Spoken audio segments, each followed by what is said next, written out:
and good day. My name is Jürgen Steinmetz from eTurboNews, and this is a breaking news update. For more news updates and shows, please go to youtube.com/travel news group. youtube.com/travel news group. Here's our update.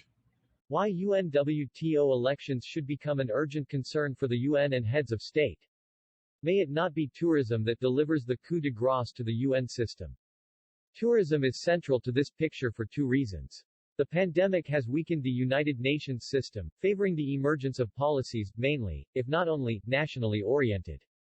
The World Trade Organization, faced with the request of India and South Africa to liberalize the production of vaccines, has been unable to do anything about it, despite the overwhelming support of the majority of its members, because of its consensual approach.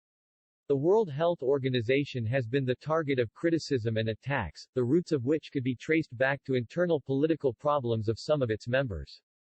Its calls for mass vaccination in low-income countries have fallen on deaf ears.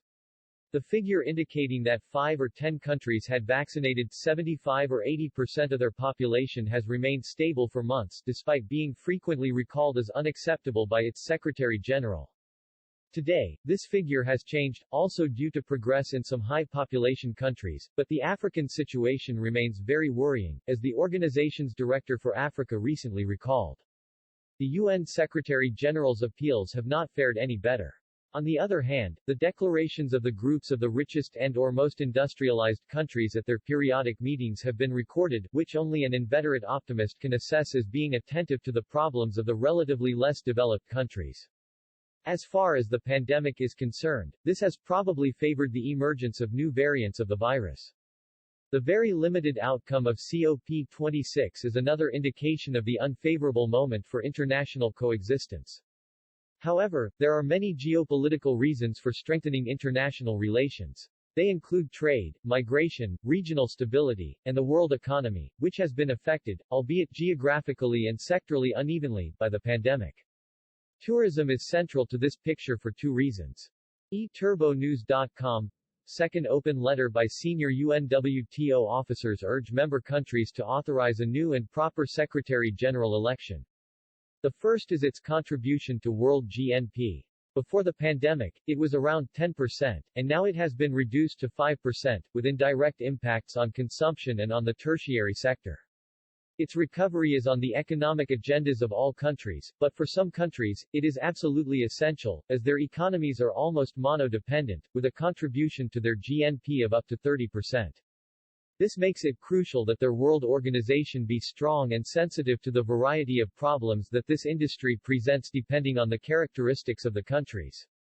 It is easy to suggest to countries such as Russia or the United States, or even the major European tourist destinations, to support domestic tourism, but it would be ridiculous to think that such a measure could serve countries such as Seychelles, St. Lucia, or Fiji. But at this time, tourism may also be an important factor for the stability of the United Nations system because of a situation, the forthcoming General Assembly of UNWTO, the World Tourism Organization. On its agenda is the appointment of the Secretary General for the next 4 years. In a controversial executive council, whose date the two previous Secretaries General have claimed to have been manipulated to eliminate competition for the campaign. The proposal of the Executive Council to reappoint Zurab Pololikashvili must be ratified by 2/3 of the member states attending the General Conference. This requirement stems from a rule, established in 1978 in Buenos Aires, which sets the two conditions for the election of the Secretary General, qualified majority and secret ballot. The two rules are contextual. If one is questioned, there is no reason to think that the other is of higher rank and cannot be questioned. This suggests defending and respecting them as a guarantee of the neatness of the most important activities for a United Nations organization. However, subliminal propaganda has presented on the organization's website the election as mere ratification, and in the convocation of the next conference, it has been reminded that it would be a tradition not to resort to the secret ballot unless a country does not expose itself to request it. Also, the non-threatening tone with which the situation of the organization's lack of control in the event of non-ratification is described may leave some perplexity in a not naive reader. Is it not rather for those who wish to depart from an existing rule to take responsibility and put their face forward by requesting acclamation? This would require an available conference president, so it has been easier for the Secretariat to recall a tradition, forgetting that there was also some nebulous aspect of withdrawal of candidatures, which, to the one who writes, a former UNESCO official, called to memory the also nebulous withdrawal of the only Latin American candidature in the 2017 UNESCO election. WTN Advocacy Committee Debate. UNWTO.B.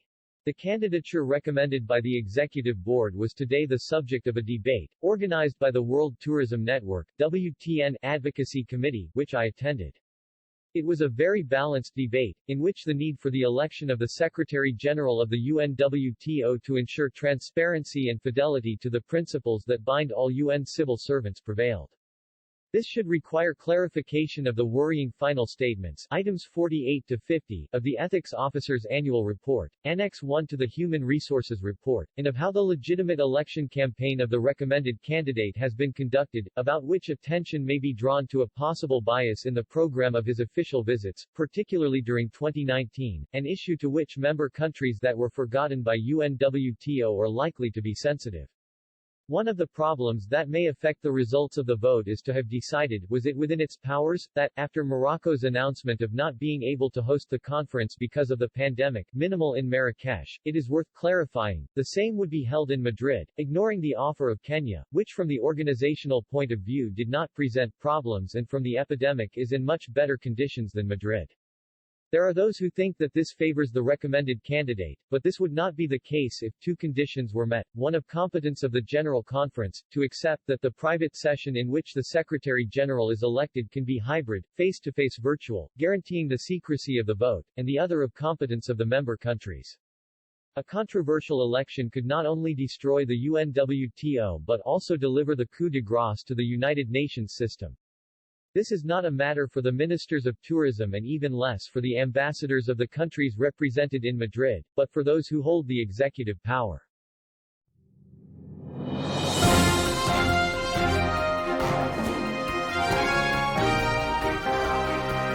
Thank you for listening to our news update. There's more on youtube.com/travel news group, or you can read us, of course, in going to our news portal at eTurboNews.com or travelnews.online.